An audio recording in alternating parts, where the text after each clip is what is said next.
right, I know people have been sitting there, but I gotta bring this queen up here. BeeSparrow.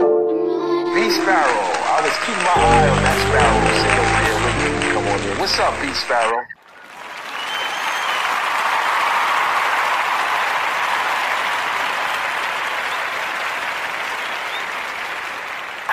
Hey everyone, good morning. It's your girl BeeSparrow, BuzzzTweet Talk Radio. How you guys doing today? I'm praying that all is well. As for me, I am thankful to be above ground, as always, while roaming these super internet highway, this worldwide super internet, roaming these streets out here. Came across this article that I wanted to read about Breonna Taylor's mother got kicked out of the courtroom during the trial of one of the cops that allegedly shot into her apartment. But we're going to talk about it. But first, did I say but be first? Yes, I did. Okay. But first, let me put this disclaimer on because, you know, y'all girl don't want no strikes. Let me do this and we'll be right back. We're going to talk about it.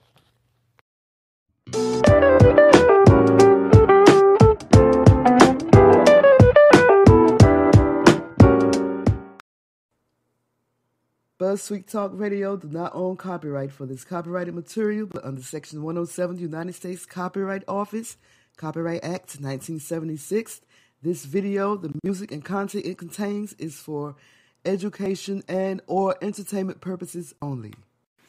You're listening to BeeSparrow on BuzzTweet Talk Radio. Yep, that's your girl, BeeSparrow, BTTR, BuzzTweet Talk Radio.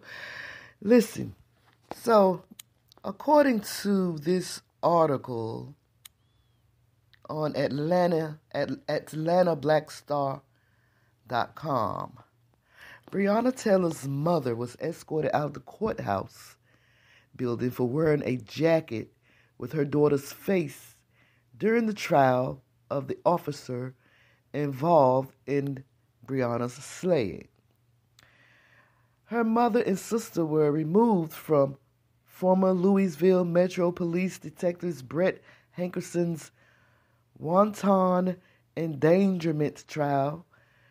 The two women were kicked out because they wore the slain woman's image on their clothing while sitting in the courtroom.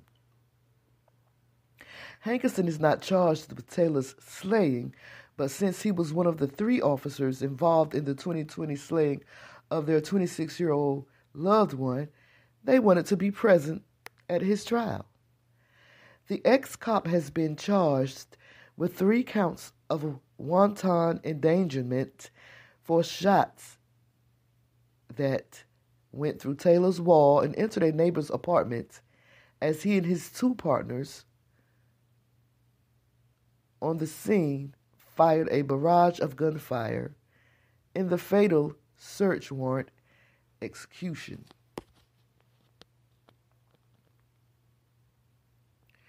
Junia Palmer, Taylor's sister, took to social media to tell the public that they were plucked from the trial at the Jefferson County Judicial Center in Louisville, Kentucky.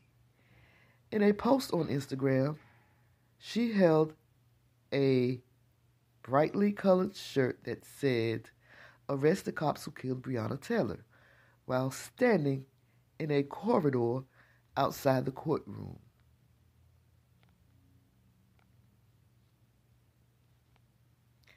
At the top of the photograph, she explains what happens.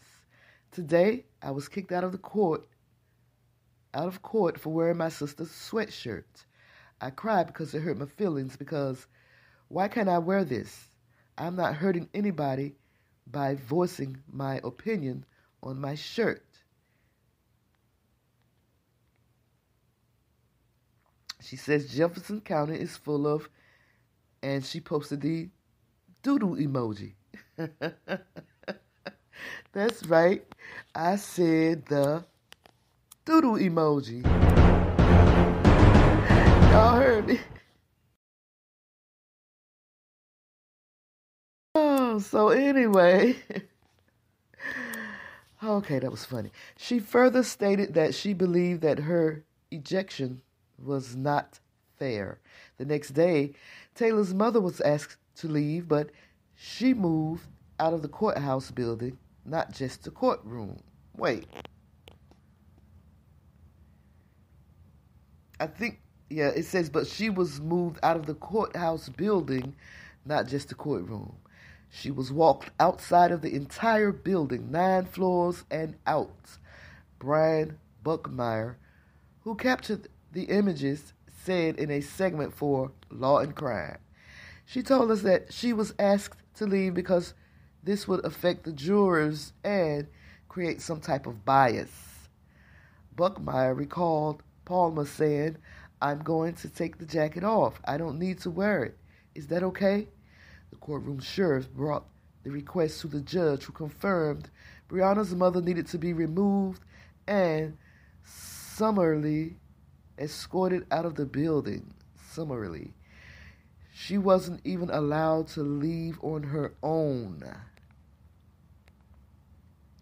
Tamika Palmer was escorted out of the courtroom for wearing a customized varsity jacket by Regain's Clothing that bore an artistic rendering of her daughter Breonna on the front and back with the slogan, "Say her name." Janiyah Palmer posted of the second incident, captioning the post, "Day 2. Today, we have been kicked out and escorted out of the Hall of Justice." Janiyah said a bailiff physically touched her mother's jacket and told them, okay, this article is jumping all over the place.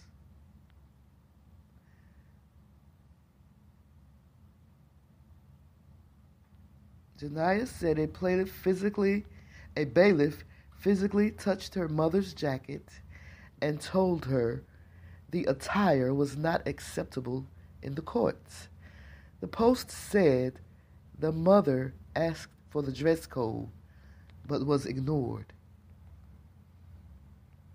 In a statement to WHAS 11, Bob McClure, staff attorney for Judge Ann Bailey Smith, wrote, "The relevant dress code for spectators in the courtroom is that no one should wear any attire or display any object that is so inherently prejudicial that it will deprive the defendant of a fair trial."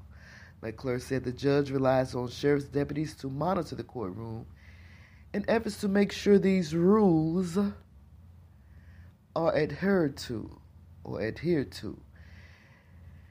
He further noted that the family members were not banned from the proceedings and were able to return to the court. During the March 13, 2020 no-knock raid that took her life, 3 officers from the Louisville Police Department shot ferociously into a room in the apartment after Taylor's boyfriend, Kenneth Walker, fired 1 round from his legally owned handgun at the door as the 3 officers breached it. He was unaware that the uninvited visitors were police. Mattingly, Hankinson, and Detective Miles Cosgrove returned fire after Walker's 1 shot hit former LMPD Sergeant Jonathan Mattingly in his thigh. In responding, the 3 cops blasted 32 shots. 1 fired by Cosgrove was determined by the FBI to be the fatal shot. Walker, who was standing in the apartment's hallway with Taylor when the shooting started, was uninjured in the shooting. Authorities say at least 1 Hankerson's shot went through the wall and entered a neighbor's apartment. 3 people, including a child, were present inside the apartment. Hankerson is the only officer charged in the connection to the Taylor case. So, y'all know that we the victims, always have to protect how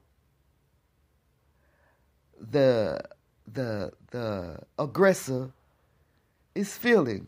Black people, we always have to protect how our aggressor feels. We can't fight back. We'll get locked up. We'll get charged, or we'll get fined. Why do we continue? Now, don't get me wrong. I understand the dress code of the courtroom. I was a court reporter. I was training to be a court, how can I put it? I can't explain it. Consolidator. I was a file consolidator in the courts. And every now and then, they would sit me in a courtroom to just observe the courts because they had other plans for me. It didn't work out, but I know a little bit about the court, working for the court system. I totally understand the dress code. But why did they not allow these women to just take their clothes off? Remember in the Ahmaud Arbery case, the lawyer that was defending William Roddy Bryan, I think that's his name, and how he interjected the court proceedings sometimes and to let the judge know that people were outside of the courtroom wearing Black Lives Matter masks and T-shirts, or that someone was wearing a T-shirt that supported the pastors that was showing support to the Ahmaud Arbery family. So anyway, I do understand that, but at the same time, we no longer have to protect the feelings of our aggressor. That's not in the assignment anymore. Let me know what y'all think about this. Like, comment, and subscribe to my YouTube channel, but not only to my YouTube channel, do come over here on Spreaker.com to my BuzzzTweet Talk Radio podcast and follow me there also.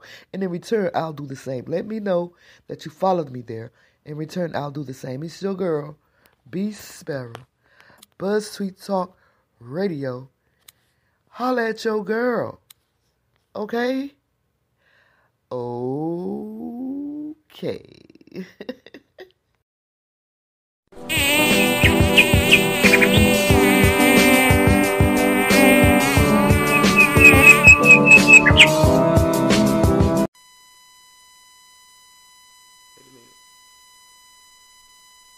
BuzzTweet Radio.